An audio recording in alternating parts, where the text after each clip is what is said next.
masculinity itself isn't toxic. You want to be afraid of a world with a lot of masculinity. I mean, try one without any.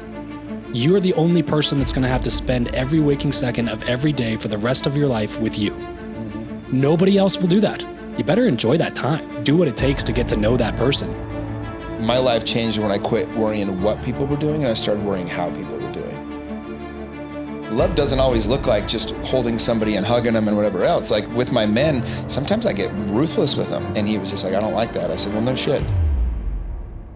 What's going on, everybody? Welcome back to another episode of Travis Makes Friends. Today, I am making friends. Well, I guess technically not making friends because we've been friends for a while with my buddy, Jimmy Rex. Jimmy, what's up, dude? Welcome to the show. Dude, thanks for having me, man. It's fun to be on this side of the mic. You know, it has been, I probably should have looked this up before I sat down, but like 3 or 4 years, maybe even 5 years since we had our first chat. Back when the show was called Build Your Network. But you came out the book recently, B1, published by Mylett. And one of my favorite authors ever, Marcus Aurelius, quote on the front, waste no more time arguing about what a good man should be one. And then you wrote this book. You sent me this big box when it came out a couple months ago. And I was like, this is perfect for some of the stuff that we've been talking about on the show lately. First of all, why this book and why now? Yeah, you know, I started my men's group about 3 years ago, almost to the date. Yep. We are the they. Yep. And it's very hands-on, my leadership program. So I can handle about 150 guys at a time and keep that personal relationship, really pour into them. And then we have our, more of our beginner part of it, or the kind of the entry level thing as well. And I have another couple hundred guys in that.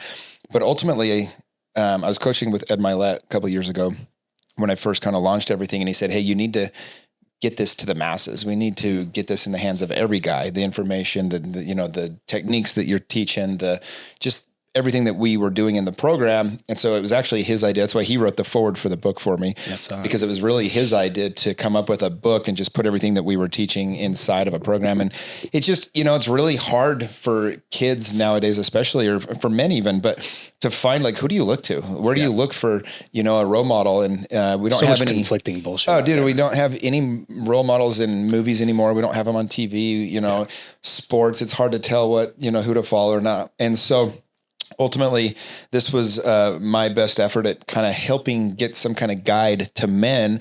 And the subtitle is How to Be a Healthy Man in Toxic Times. Yeah. Because, we do live in a time where it's just, there's more information than ever, but people are less connected than ever. And so all those things I want to cover, and how to really show up as a man in society, how not to be a liability to your family, how to be a good friend, those kinds of things. And specifically being a young man too, I think is the group that's getting left behind. And not even just for me anecdotally, I'm saying statistically as well.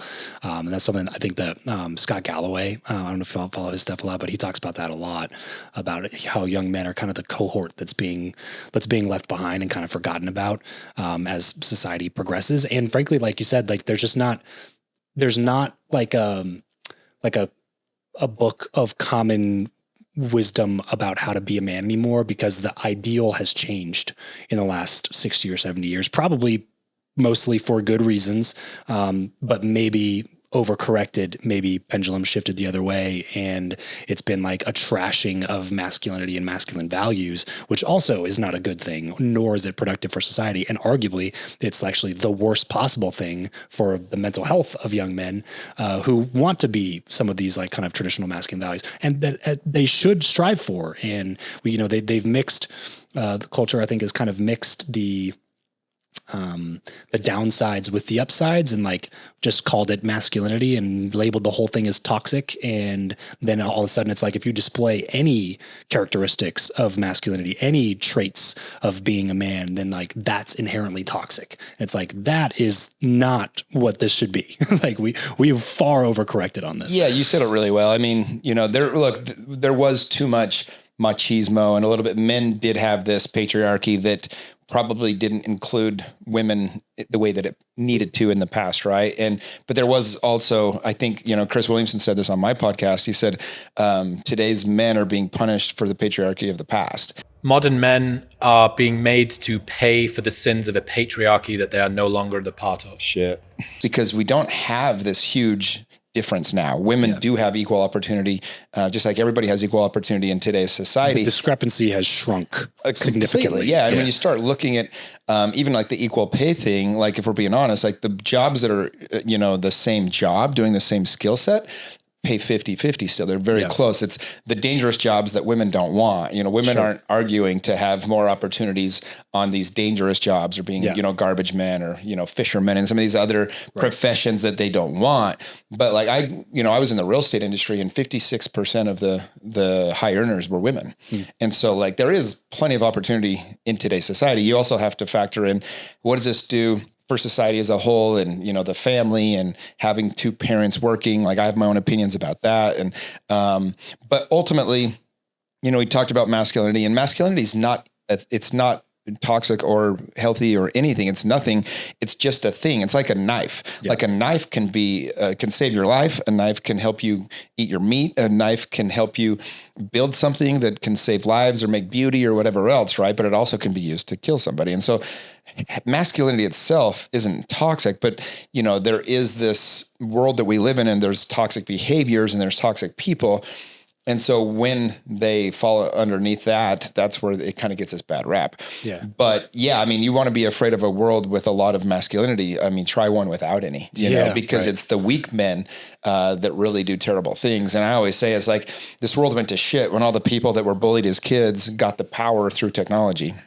And that's where I really think we have a lot of problems in society today, just because, you know, strong, healthy men that raise strong daughters, and, you know, they believe in being, you know, vulnerable and authentic and living in integrity and you know, that's what society needs more of. And the other problem that we have is you used to be raised by a neighborhood. You used to be raised by extended family and some of that. And the way that things are today, we don't, in America at least, and in most first world countries, you don't see that as much.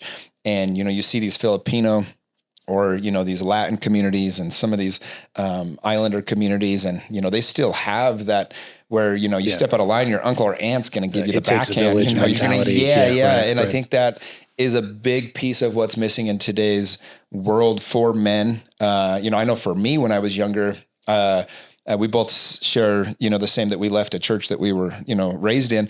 But one of the things that I really loved about being in, you know, raised in a church is I had these different male leaders, and, you know, and I learned a lot from these guys. I remember there was 3 guys in particular. They were like our scout leaders. And dude, they took us on the coolest trips. And at the time I did not appreciate it. We'd go whitewater rafting and climbing and biking and overnight, 4 or 5 days camping and doing these cool trips. And now that I'm adult and I'm older, I'm like, man, these guys had real world problems. They were my age now when they were doing that. Right. And they took that time and they were pouring into these random kids they didn't even know. They took time off work to go do more work. Yes, dude. And I was a little shit, dude. I didn't deserve it, man. I was like, I remember thinking back now, I'm like, oh my gosh, I made their life a living hell. And they didn't complain. They didn't yell at me. They weren't making any money. Abuse me, dude. They just like were trying to help. They really were. And that is what makes society as great, is when everybody just kind of lifts where they stand. You know, everybody kind of does their best part. Men do men things, women do their thing. Right. We need the balance of the masculine and the feminine. Like, you know, we need men to be able to be tapped into both their masculine and their feminine, but live in their masculine. We need women to be able to tap into their masculine and feminine, but live in their feminine. Yeah. You know, we need the nurturers, but we also need, you know, you need the guy to just, you know, go and make shit happen and get stuff done and you know, and have that caring nucleus of a family. Yeah. We've kind of conflated too many terms, you know what I mean? And mixed the good ones with the bad ones, and then label it all as bad. And then we want to throw the whole thing away. And then you're left with these, you know, the fringe, you know, red pill, Andrew Tate type masculine model, because you have a bunch of young men who are starving to be told that it's okay to be a man. Yes. That it's okay to like be aggressive. That's okay to be ambitious. That it's okay to want more. That it's okay to like have these feelings that you're having. Talk shit with your buddies and laugh at the ridiculousness of life. You know, I got a couple of buddies that I'm super tight with, and when we get together, it's a different conversation. Right. And it's hilarious. And we can just be free. You're not worried about being judged or what's going to be said. Canceled. Nobody cares what color you are, what your eco status is, you know, like how much money you have. Like, we're just homies. We're just hanging out, bullshit and having a good time. And, you know, and that's really what young men, to your point, want, is they just want to be men. They want to be, you know that it's okay to just be a guy. So they hear it for the first time from a Tate-like person. And then they start adopting, like I said, this kind of red pill mentality that takes them down this path that pushes them further into being toxic, but then also to like embrace it because it's part, and it's like, well, I don't necessarily agree with all that stuff either. You know what I mean? Like, I think it's probably some sort of mixture of the two of those things. Agreed. But when, like, to your point, when young men don't have any examples, like they would rather go hang out with the Tate person than they would the feminist who's like condemning them for everything about them that feels completely natural to who they are. You know what I mean? And inherently useful and valuable for previous generations. So like, you can't vilify all of this and then get mad at that kid for like following an Andrew Tate. It's like, we have to find some sort of a balance. Well, and here's where here's where the left screws it up, or, the feminists and all those kinds of people, because intent matters, right? Like, context matters. Yes. And they want to pretend it doesn't. Right. Like, There's nuance. You know what I mean? It's like when I'm hanging out with, my buddies and I lovingly say something in a way, and I'm sitting there pouring love into this human, but then I call him a name that's just being funny or whatever else. It's very different than if I'm trying to hurt somebody and say that, right? And it's like, but if some journalist types that out and then reads it verbatim, it sounds like you're an asshole. Totally. Yeah, no. So, and by the way, love doesn't always look like just holding somebody and hugging them and whatever else. Like with my men, sometimes I get ruthless with them, you know, and I have to tell them like, hey man, like I had a guy text me this morning and he had a situation and he screwed it up, and it's already screwed up. And he's trying to, and this is a very successful man. He's actually, this guy's worth, multiple 8 figures. This guy's keel his life. Yeah. But he screwed up the situation pretty bad. And he sent me this text. He said, hey, I feel like this is out of my power. I don't know how to, handle this situation. I said, it is out of your power. You already screwed it up. Yeah. And I was very tough on him. I said, look, man, there's consequences to our actions. Your actions were out of alignment. And now you have to deal with this. You can't, unscrew up this situation. Yeah. Yeah. And he was just like, I don't like that. I said, well, no shit. Yeah. But my point is like, in my program, I'm always trying to tell the guys what they need to hear, not what they want to hear. But that's what love looks like. Yeah. I can sit here and tell this guy something else. It's just going to cause him more pain down the line. And, and that's what people appreciate.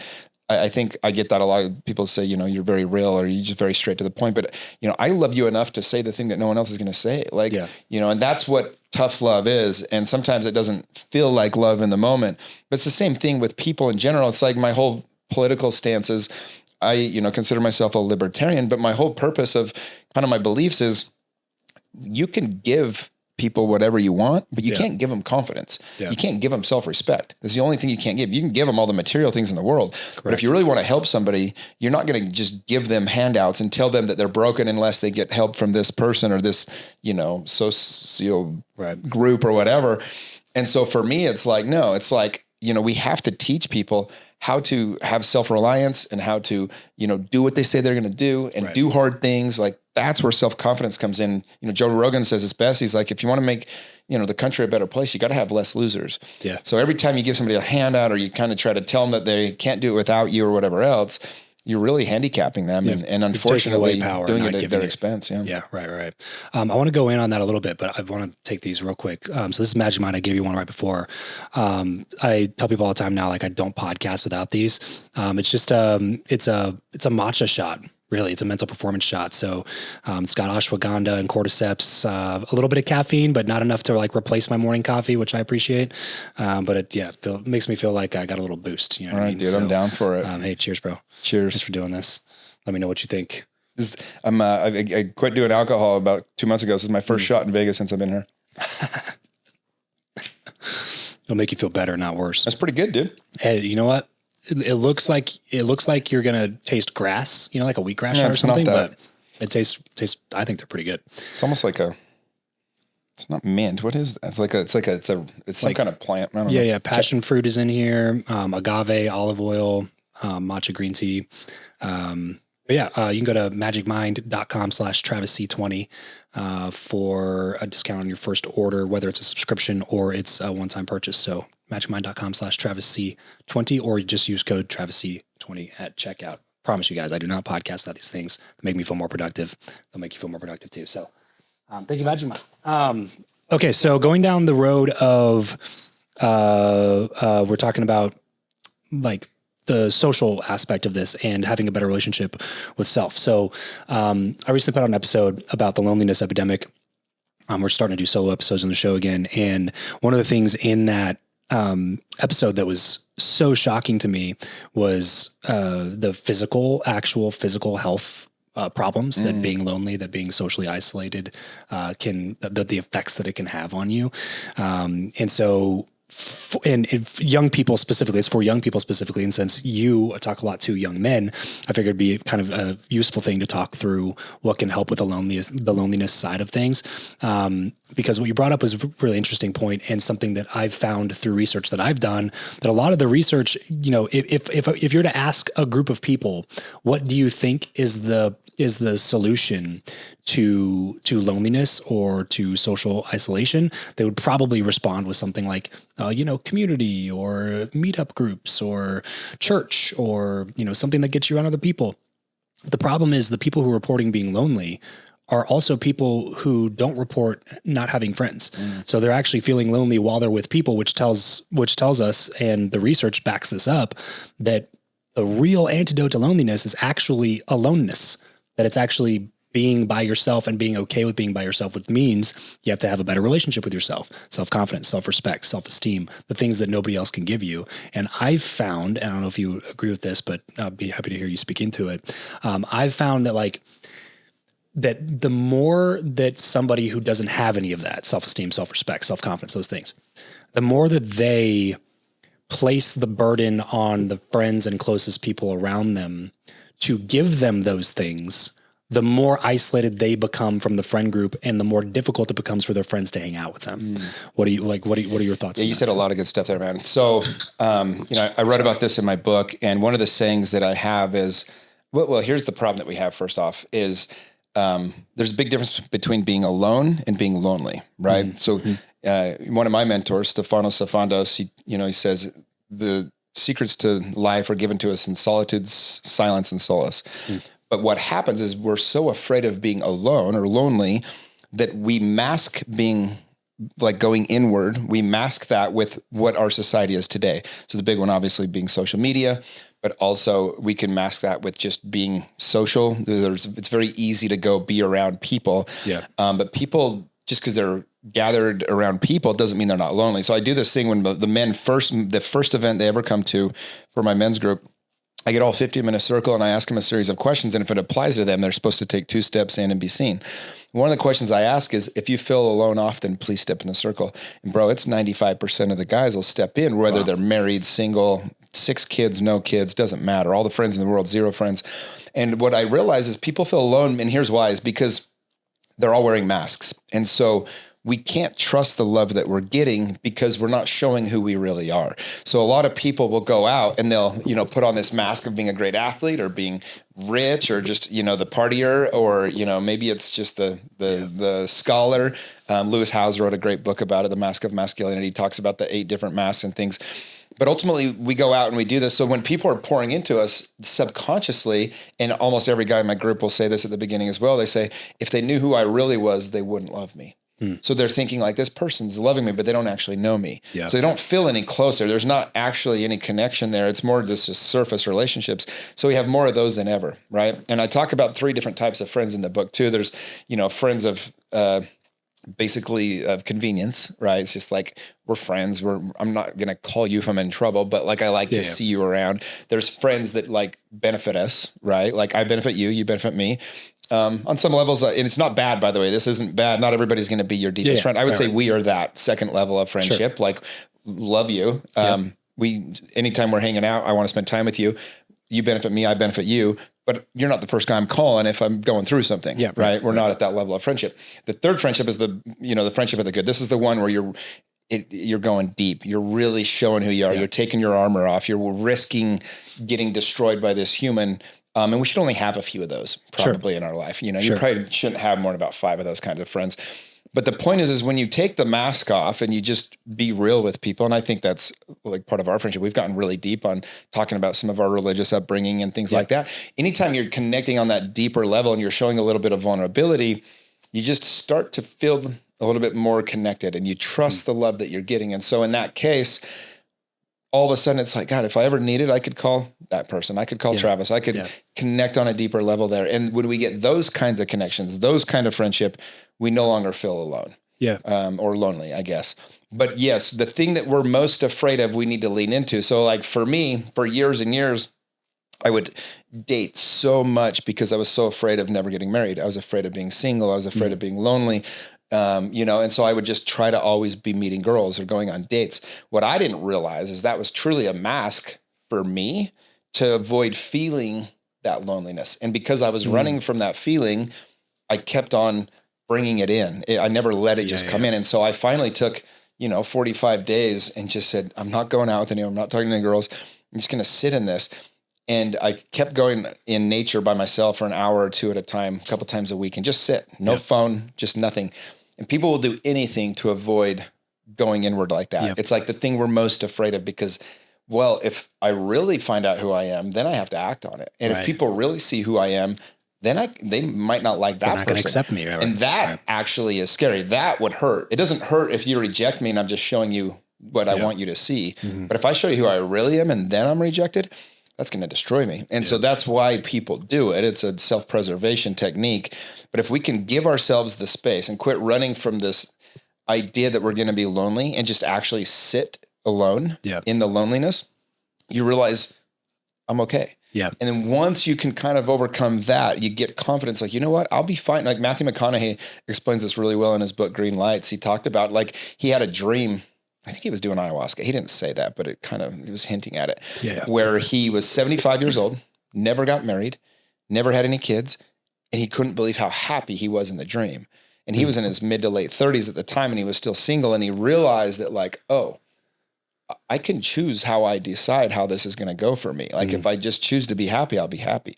Yeah, even if these external events don't happen. Yeah. And all of a sudden he said it freed him from this fear, and then boom, he attracted his, wife in very shortly thereafter. And so the point of that is like guys that are alone or that feel lonely, they're usually masking it. They're getting some sort of connection through social media, through video games online. I know you can play with people now, through TikTok. They feel connected, and Tony Robbins says this really well. He says, we all have the same 6 human needs. And one of them, he says, it's the only one he puts 2 parts to it. He says, is love and connection. He says, the reason why it's together is because connection will serve your need. He said, the only reason you would choose connection is because you're too scared to go for love. So most people settle for connection. Because you can get connected through porn. You can get connected through going to the grocery store and just being around people. You can feel connected at the gym. But that love requires a different type of intimacy. Yeah. And it scares the shit out of a lot of people that go there. Yeah. Well, you said earlier, man, too, people are afraid. People are afraid to show themselves because they think that version of themselves might be rejected or that won't be accepted by others, which speaks to, again, the deeper problem, which is that deep down that you don't accept you, and you are casting that, like you're projecting that outward onto other people who probably would actually accept you, but because you don't, you're afraid to throw it out there because the deep rooted issue is that like you don't accept you. And so the only way to figure that stuff out is to allow yourself to sit in your aloneness and get to know you. That's what I tell people all the time is like, you are the only person that's going to have to spend every waking second of every day for the rest of your life with you. Nobody else will do that. The closest person in your life might spend half of the rest of your life with you. Like the closest person, your spouse, like your partner for life, they might spend half of your hours like with you. Like you're the only one that's got to spend all of it with you. So like you better enjoy that time. Like you better do what it takes to get to know that person, to like have a good time hanging out by yourself. Take yourself out to dinner. Don't bring headphones. Don't bring podcasts. Don't bring music. Take yourself out to dinner. Sit alone with yourself and think. Maybe bring a journal and a pen and write some thoughts out. Like you have to get to know yourself and get to like spending time with yourself, or it's going to be a long, lonely road ahead. And you're going to try to fill it with porn, with weed, with alcohol, with anything else to distract you from the fact that you don't like being with yourself. And that is like a bad case scenario that's going to lead to mental health problems. Now we know physical health problems. It's worse than smoking up to 15 cigarettes a day for your physical health. It's related to diabetes, to heart disease, to Alzheimer's, all of these things just due to like social isolation and loneliness. So if you don't ever take the time to fix that internal problem and sit with yourself and build that first relationship better, it's going to bleed into all other aspects of your life, I think. Yeah, that's exactly right. And, you know, we overcomplicate it. It's not that you can't screw it up. You don't have to have a strategy. You don't have to have an intention every time you do it. Right. Literally go into nature, go to a beach, go to mountains, go to a field, whatever. Just go to your backyard on a swing by yourself and just sit for an hour and just let it come through whatever comes through. Your brain needs a rest anyway. It needs that time to do that. And it's not that you don't even have to like what comes up. You said something, you're like, you know, and really figure out how to love being with yourself. Well, at the beginning, maybe you don't like being with yourself, but at least you'll know why you don't like being with yourself. And then you let that kind of come through and you can kind of work through it. And again, I think where people get in their heads, they're like, well, I don't get it. How do I do it? And it's like, you literally don't just go do it. You can't screw it up. It's not a process. Just go sit and it's like meditating. You try not to think. Yeah. Like think about how you like to spend time with people you love. You like to either you probably like to do something that you both enjoy doing together. Whether it's a spouse, it's a friend, whatever, like you're playing video games with your friend, maybe you're, going to dinner with your spouse, whatever that thing is, like think about what you like to do and go do that thing, but by yourself. Yep. Like maybe like I spend a lot of time by myself just walking. I like going for walks. I know that I have to hit steps every day. I'm trying to, maintain, not being fat again. So I try to just go for walks, but I spend a lot of those walks, not just listening to podcasts or tuning out or listening to audiobooks or getting something off. Like I will spend that time just by myself. Okay. If I'm driving, even sometimes, like it sounds so weird and almost like strange because at the time I would have like mocked somebody for doing this, but I found myself doing the Vegas to LA drive, which is like, 3.5, 4 hours depending, where I don't listen to anything the whole time. Like no audiobook, no podcast, no music, just driving like a maniac by myself with my own thoughts. But at the end of it, I almost feel like refueled, recharged, because it's addressing maybe some issues that have popped up lately, or it's like almost communicating with a friend that I haven't talked to in a while because, I got 2 small kids, I got a wife, I got a podcast, I got a business. And it's like, there's always stuff to do. There's always people to talk to. There's always distractions that'll prevent you from doing this. So when you get to do it, sometimes it feels like I said, you're just having a conversation with an old friend for a little while, and it can feel like really recharging. Yeah. No, I think the daily walk, I start my day every day at 7 a.m. with a walk, same thing. And just getting the sunlight, getting outside, breathing fresh air and clearing your head out. It really is a powerful way to start a day. And it just, that gets me up on every time on time, Yeah. So let's talk about Marcus Aurelius. Obviously that's like the entire thing that the book was named after. Have you studied a lot of his stuff or Stoicism in general, or where did that come from for the idea for the book? So I mean, I saw this quote the first time I ever saw it, and I was like, oh my gosh. And I've always been, there's that thing that was going around a couple of years ago. How often do you think of the Roman Empire or whatever? Yeah, it's just there's a lot of wisdom, man. Like I can't believe how smart that dude was so long ago, and he was just writing his own thoughts and stuff. There was so much wisdom, and anywhere I can find wisdom, I really appreciate it. Yeah. Stoicism, I've been studying a lot. What I've been studying is a lot of embodiment work, and because there's a level of Stoicism that can also be like nothing affects me, and I don't think that's healthy either. But I mean Marcus Aurelius, like if you guys haven't read Meditations, it's just his thoughts. It's one of those books you can like put in your bathroom and just read half a page every time you go to the bathroom. In my nightstand, right by my bed. Yeah. Yeah, and you just kind of ponder on it. I like stuff that makes you think. It's written like the Bible. For people who haven't read it, it's just little entries. So you can read a half a page, or you can read 20 pages, and like you're still going to leave being like, that was good. Yeah. And I just anything that makes you think, and just go, So I like to take a verse and ponder on it and stuff, and then just ask how that can relate to your life. But I think one of the things that Marcus Aurelius did so well, that the Stoics did so well, is we get in trouble in life when we become reactive, right? Like the goal is to respond, not react. And so anything you can do to slow down and make a better decision. And I've been really embodying this the last couple of years. I can't tell you how many times it's saved me from myself. I mean, every regret I have is when I acted out of anger, or, was in that fight or flight brain or whatever else. And you just say the wrong thing, you do the wrong thing. And so just taking that time and allowing yourself, just understanding what's going on. Like, okay, I'm feeling a certain way. I need to get back into my body and like make sure that I'm, settled before I respond here. And because in the moment when you're upset, it feels so good to just say what's on your mind or to let it fly, but then you always regret it. Especially later. If you have any sort of like wit or humor. Yeah, dude. And I have a silver tongue. So my buddies pulled me aside 4 or 5 years ago, dude. And we were all hanging out one night, and they're like, dude, you say things and you don't think twice about it. Like it is such a throwaway to you. You don't give a shit. You're just saying something. But the other person at the other end of that, they're like, don't let it go for years. Right, It really crushes them sometimes. I'm like, what are you guys talking about? Why do they care what I say? Right. They're like, dude, they do. Like, and I didn't understand it till they explained it. And then I was like, oh, and now I can see, I've had so many times. I wrote this one text out. This wasn't even that long ago, a couple of weeks ago. And part of it was like, I really don't like you as a person. I was saying this to this person. And I was like, Jimmy, stop. What are you doing? And like, I meant it in the time. Like I felt that in the time. Yeah. And I deleted it. I was like, just sit in this, do the exercises. And I really went through all these things and it helped me. And it was funny because the next day I'm like mortified at the thought that I damn near sent that. Yeah. It would have been so dumb and it would have crushed this person. And it was like, especially in writing. It's like even worse. No, you know it what I mean? was. So anyway, I've really been trying to embody that. That's what I love about, Marcus Aurelius and some of the Stoics. There's a part in your book you talk about mentors, and we've even talked about mentors in this very episode. The word gets tossed around a lot. The word coach gets tossed around a lot. What's the difference between a mentor and a coach, and how do you view those relationships in your life? Yeah, so I don't think it matters so much what the relationship to you is. Call it what you want, a mentor or a coach. I mean, they can be people that are dead. You're reading their books or whatever, right? Or they can be somebody that's like your grandpa that you see every day. Here's the secret to the whole thing is like, there are people that have gone before you and they're coming back on the path, and who better to tell you what's ahead than the person that's gone on the path. Yeah. So what I say is look for people that inspire you.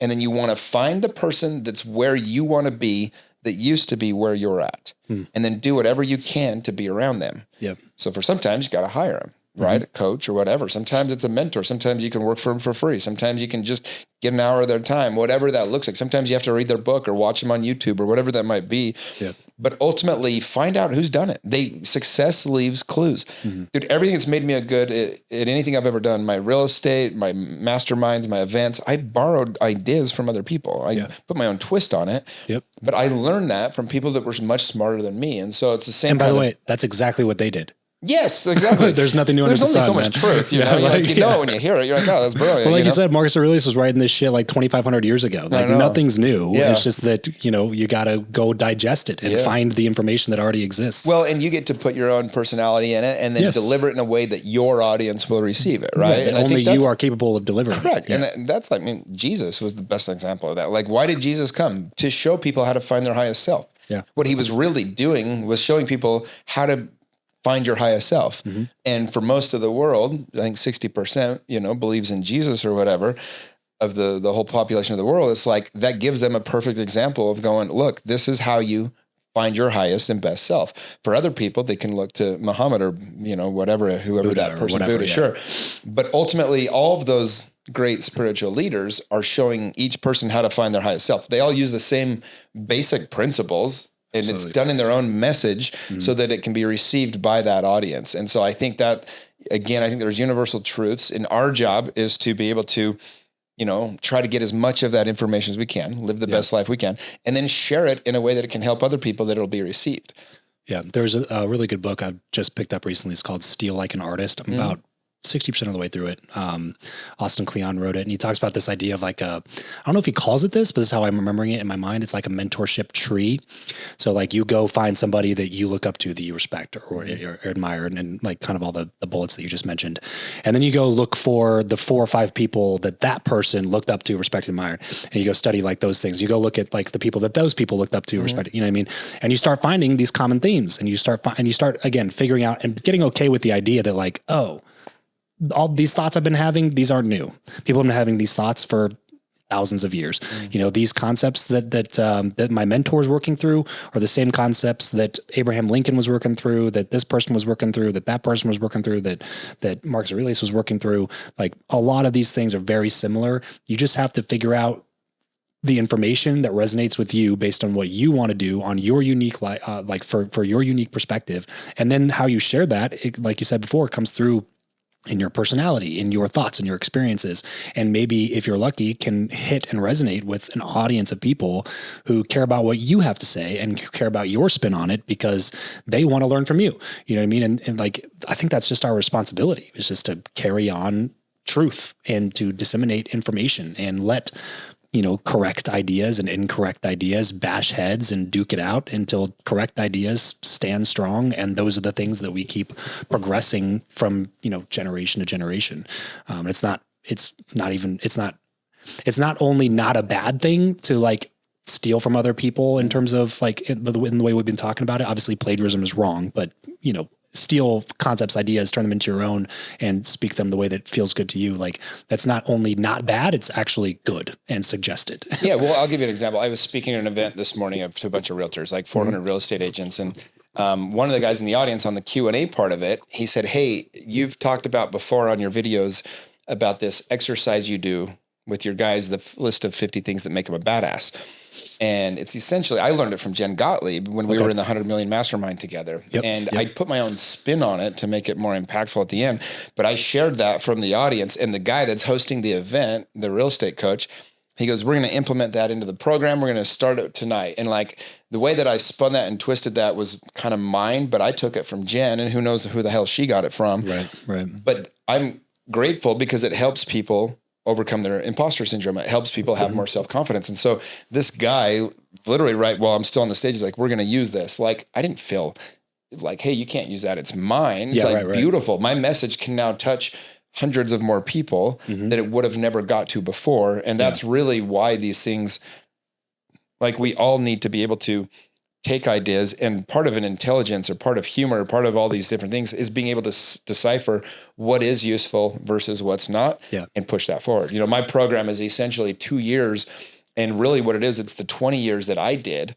I went to every conference and seminar, read 500 books. I went to all these things that I kept running into you at, I did into all this. I took the best stuff and put it into this 2 years. And now I hopefully can help those guys expedite and save themselves from a lot of the time and money wasted that I did to just get the best stuff that's going to help them grow. Yeah. Right. And you're doing it using your voice and your perspective. Somebody asked me the other day, they're successful person. I forget who it was. But I remember like with them at the time thinking like, you're crazy for thinking this. Cause they said something like, I've been wanting to start a podcast for a few years about, this certain topic. But these 3 or 4 people, they already do it. And, they have massive audiences already. And, there's not really, and the podcast industry is so saturated, just not really anything for me. And I was just like, bottom line is, man, you're going to say it in a way that none of those other people are going to say it. And somebody's going to want to hear it from you. That's just the bottom line. Like whether it's 50 people or 50,000 people or 5 million people, somebody's going to want to hear it the way that you're saying it, from your voice, from your perspective, with your stories, with the context that you provide. Somebody's going to want to hear it from you. So how dare you rob these people of grabbing life-changing information because, it's already out there. It's like, that doesn't matter. Like it's already out there is a bad excuse because everything's already out there. Like the 4 or 5 names that he mentioned also learned the things that they learned from somebody else like 50 years before. It was just like, they were just learning it from Zig Ziglar and Jim Rohn and whoever else was teaching all this stuff in the 70s and 80s. Like it's the same exact thing, man. Like if that's going to be the thing that prevents you from doing it, you're never going to be willing to share anything with anybody because, somebody's already said it. It's like, of course somebody said it. If it's true, hopefully somebody already said it. You know what I mean? Like that's the whole point, you can't be afraid to just share something. And the thing is like, there's people, we get so caught up on our own way, like nobody's going to pay attention to this anyway, or it's not going to reach anybody. But the truth is, you can look at the numbers, even the worst podcasts somehow get like 50 people viewing it. So you say the right thing. I mean, there's going to be somebody affected. Some of my favorite things have ever happened to me are random strangers coming up to me and saying how a specific podcast changed their life or changed their kid's life. And I had one at the gym recently, and this guy came up and very non-assuming guy. It was older and just looked like he was just doing his thing. He comes over after I finished my workout and he said, hey man, I need to say something to you real quick. He goes, you did a podcast on your Real Men, Real Conversations episode about this, and it changed my son's life. Here's how. And I'm sitting there and I'm listening to it and I'm just like, damn, like, because you know this, you put a lot of effort into this stuff, and you put a lot of money into it. And so when you start seeing that and you're like, it is worth it. Yeah. Like maybe that episode didn't reach 5 million people, but it changed that dude's life in some way. And like, I can remember specific moments in my life where a book I read, a speaker I listened to, a conference I went to, where it changed my life. Yep. And so I'm like, I know this works because I know how it changed my life when I had these moments. So if I can create a few of those moments for other people, like what a legacy, And by the way, some of those times for me anyway, was information that I had probably heard 100 times before. Sure.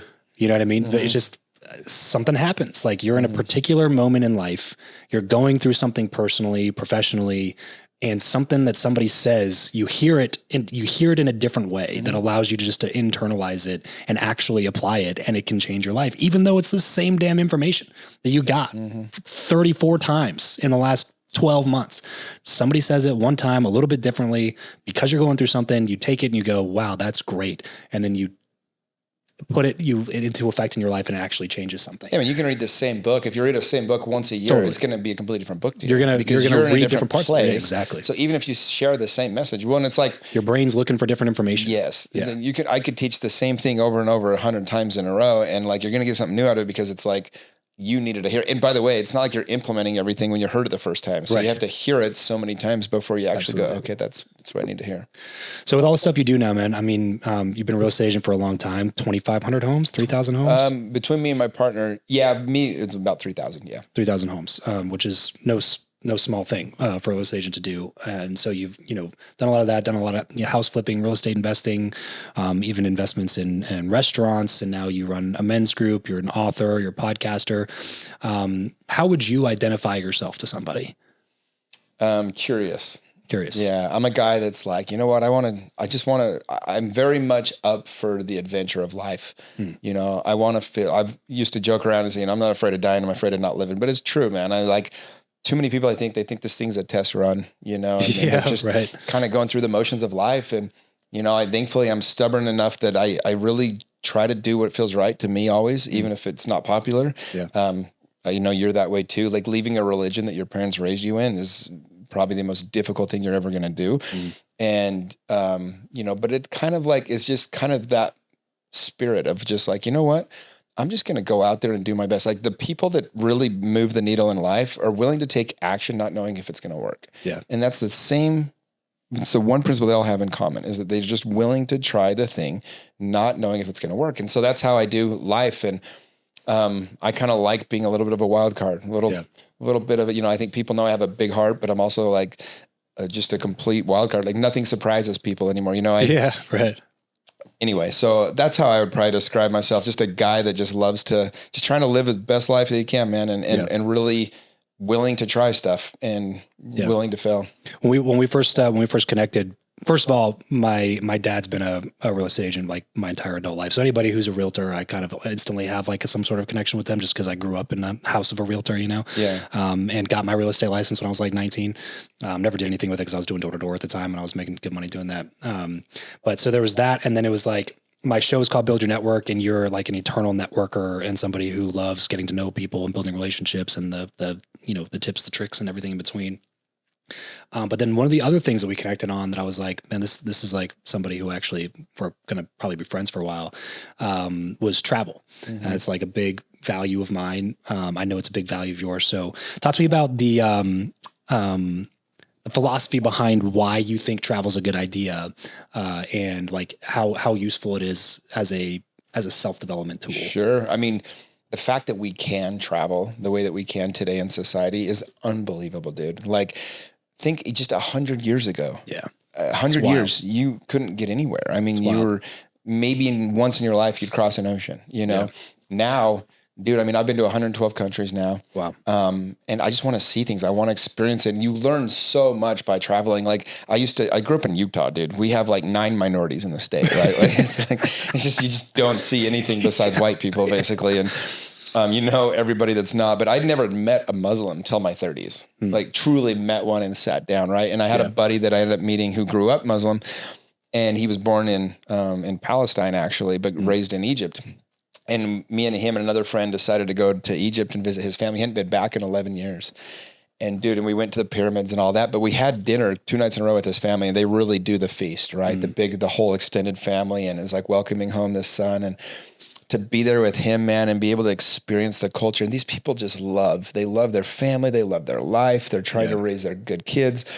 And the mom came up to me at one point, and she's got really choked up, and she's like, to know my son has a friend like you that's American over there can take care of him means everything to me as a mom. And I'm just like, holy shit, man, like this is what it's all about. And when you lean into stuff, it's really hard not to love somebody when you know them, when you lean into them, and you can't really do that unless you understand where they came from, you know? And so to be able to travel and see and meet these different types of people, it just really opens you up. And I always say, you know, my life changed when I quit worrying what people were doing and I started worrying how people were doing. And I think traveling just gives you that empathy to be able to understand them and be able to just look at people differently. Absolutely. Appreciate the differences. It allows you to like wear somebody else's glasses for a little bit, you know, especially when you're raised a certain way that's very strict, very sheltered.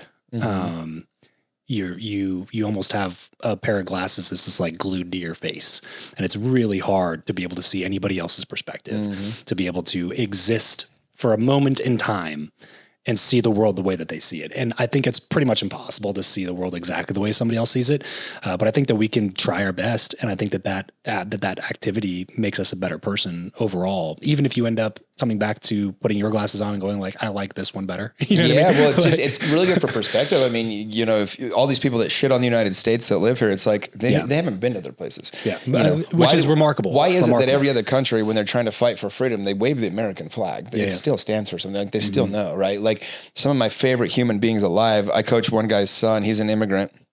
And he just loves America so much, dude. He's so grateful. He can't believe that this place exists from where he grew up. And, you know, there's all these different, you talk to any, you know, Patrick Bet-David talks about this all the time. He was raised in Iran, and some of these people that were raised in other places, they have so much love and appreciation. And I think that, you know, we take for granted something that's obvious to us, something that we're always around, and including America and freedom and some of these things, you know. And I fought really hard during the pandemic against, you know, the shutdowns and against the bullshit, because to me, freedom matters so much. I've been in some of these other places that like, it's not that way.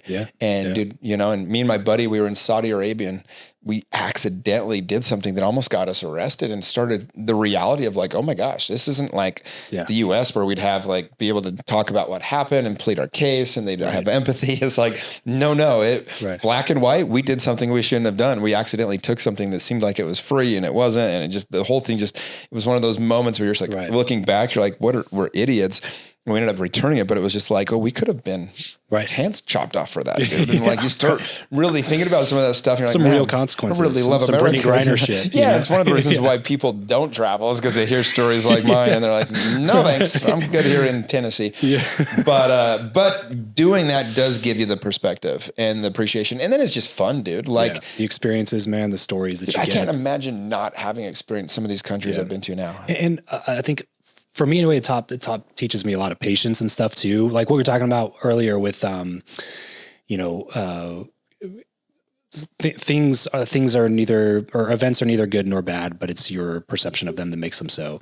And travel like puts you in a little box of things happening all the time that most people would perceive as bad. And you have opportunity after opportunity after opportunity to decide whether or not that's going to be you. And you can either let it ruin your whole trip because you booked the wrong flight out of a different airport, or like you're in Germany or France and you don't speak the language and they don't speak your language, and you're trying to figure out how to get from this train to that train because that's the one that's taking you to the spot you're supposed to be at, so you can catch your flight to that place. And it's like, it's so good for you. You know what I mean? Like you don't know what's happening. No, you know? I was in South Korea one time, and I was headed to Vietnam.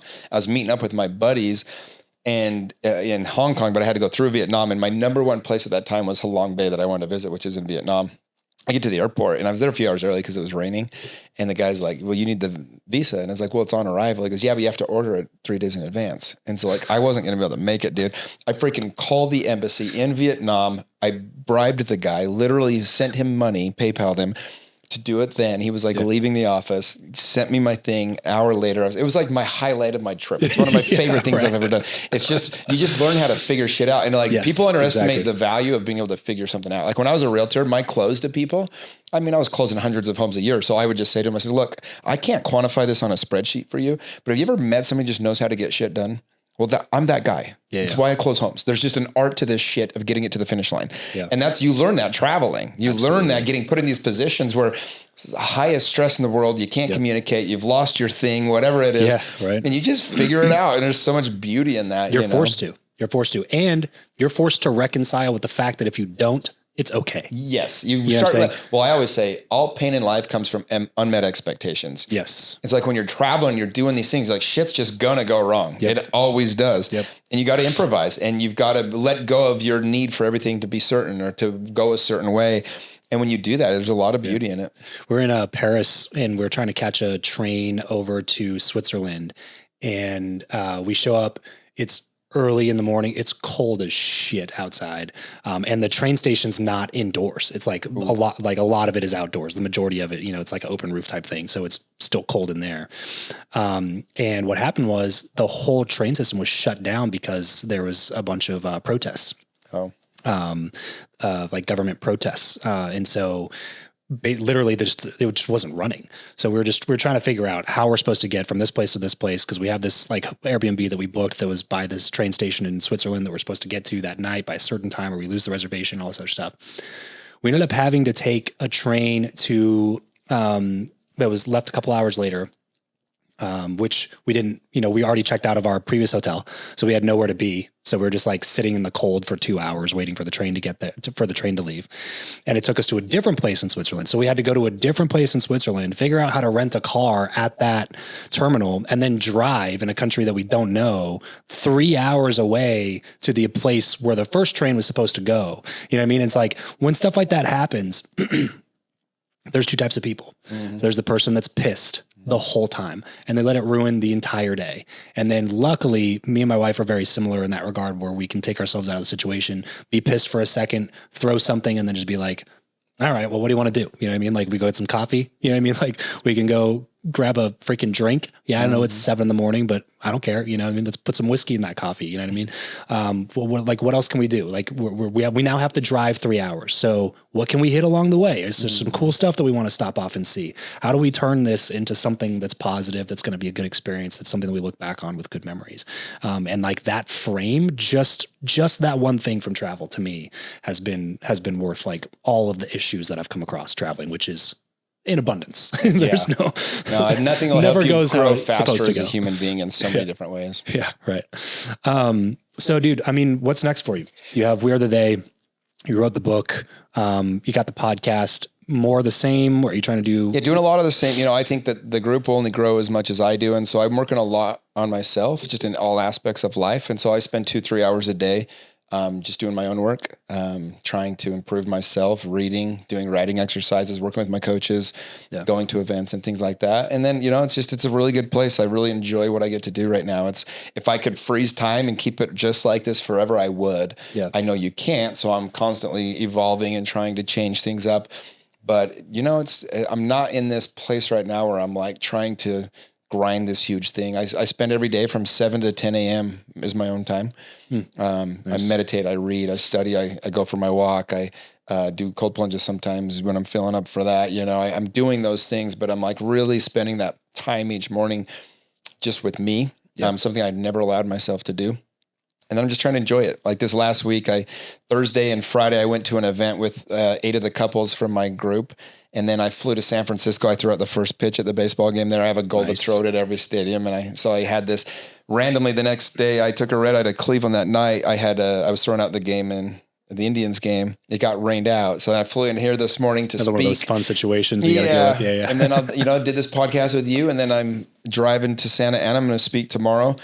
And then I'll fly home. And then Thursday, Friday, Saturday, I'm doing a big event with a bunch of my guys. We're going to do a really cool like men's weekend. And, the UFC fights are coming to Salt Lake this weekend. So we're all going to that. Oh, shit. That'll be cool. You just never know, man. It's like every week it's just fun stuff like that. And then, the next week is my birthday, doing some fun things. But it's just like, trying to, enjoy this place that I've been able to get to.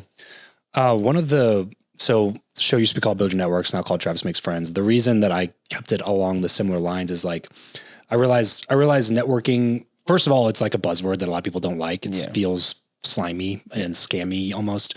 But through the work that I did on that show, I kind of realized that like making friends and networking, they're kind of the same exact thing. They're just kind of maybe more directed to a certain niche. Networking done right is the same thing. Correct. Yeah. Correct. Not the, show up to the chamber meeting with business cards and a name tag bullshit. Yeah. Asking for something. So I had Joe Gatto on the show recently. He was on the Impractical Jokers.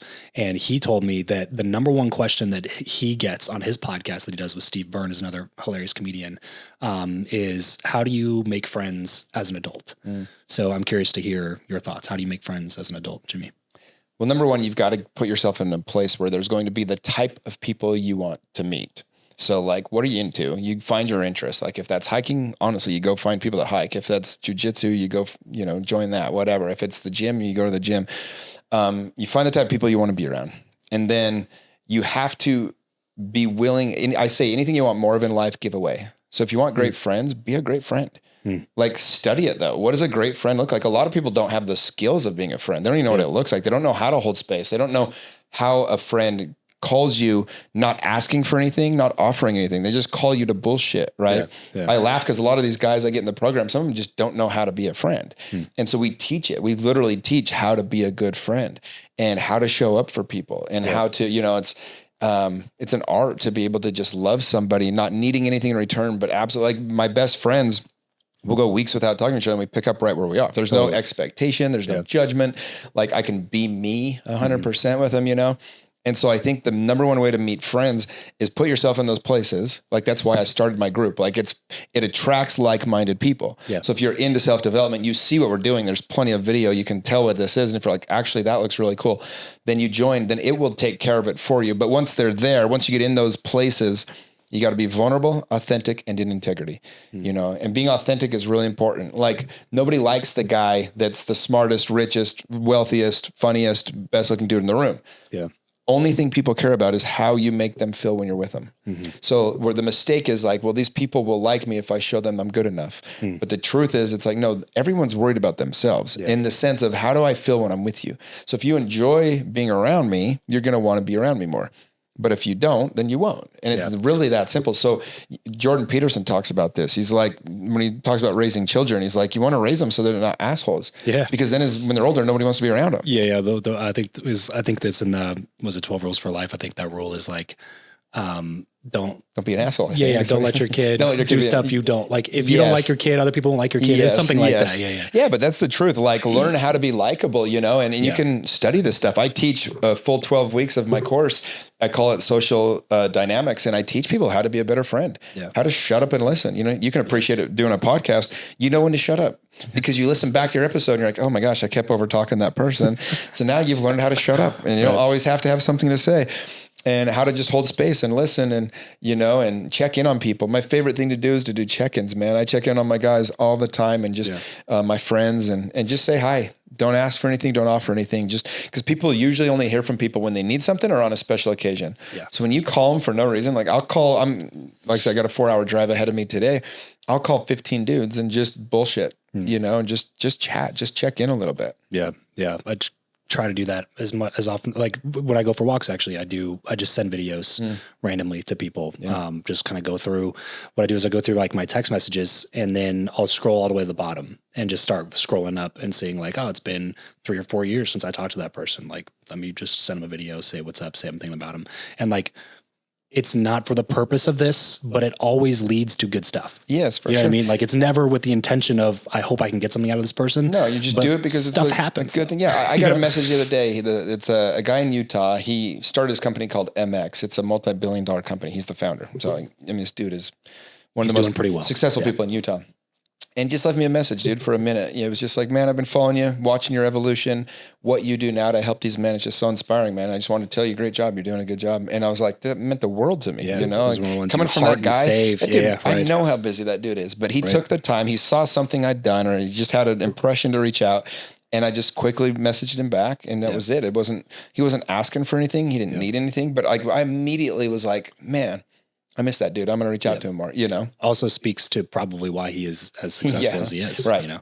Because he takes the time to do those things. He takes the time to do stuff like that, even in the position that he's in now. Well, and by the way, with like a responsibility comes with like having a lot of friends or having success in your life. It means so much more to people. I can't tell you how often people be like, dude, as busy as you are, I can't believe you reached out to me. Yeah. Yeah. And it's like, well, it matters. And people always say like, how do you remember everyone's name? It's like, because I care. Yeah. Like, you have to actually care. I think that's the way to be a good friend and how to have a lot of friends is actually care. Yeah, it's not a hack. Yeah, it's just it's something not like, you gotta be. You can't it's not like a magic answer. Like, I just care about people. Like, how do you be genuine? Like, it's not a step. It's not a 1, 2, 3. It's right. I can tell you things genuine. I do, but like at the end of the day, you got to just care. Right.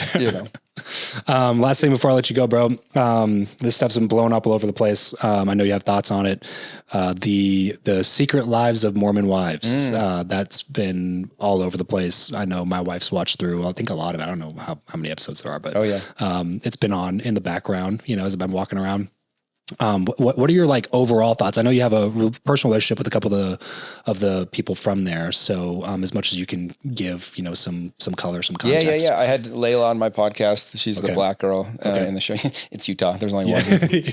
There's only one. She's awesome. And then I had Taylor Frankie Paul, who's kind of the main one. I've had her on a couple times. She's a good friend of mine.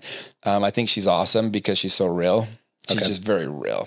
She's a train wreck. And she's I don't have much context on the show because I didn't watch it. Complete train wreck, but like a beautiful train wreck. Like just hilarious. I would rather be around honest train wrecks than hypocritical. So yes. Like, she actually is very attractive to people in every way because she's just so real. Yeah. And I think that's a quality I try to have.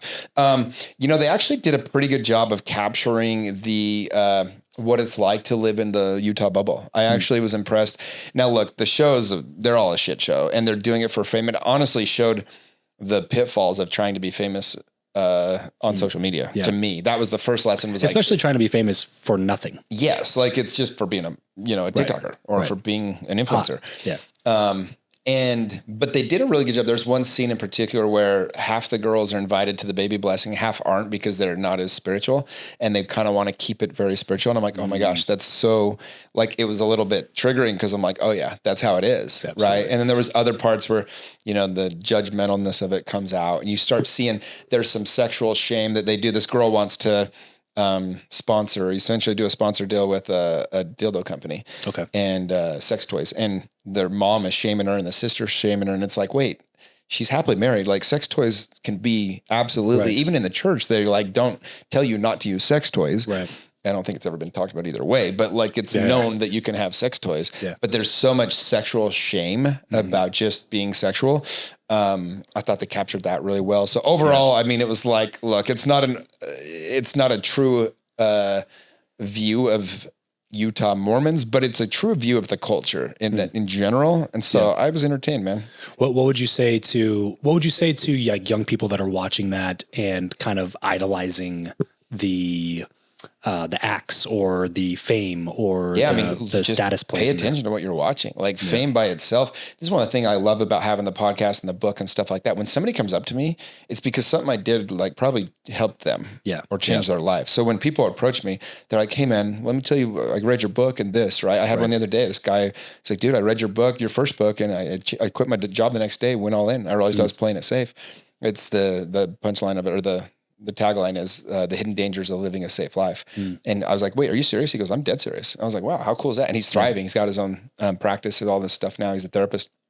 And that's the kind of people that approach when you're doing kind of what I'm doing, what you're doing. Sure. Like being famous for the sake of being famous, like it is not that. I mean, sure, go ahead, but like you're going to regret it, you know?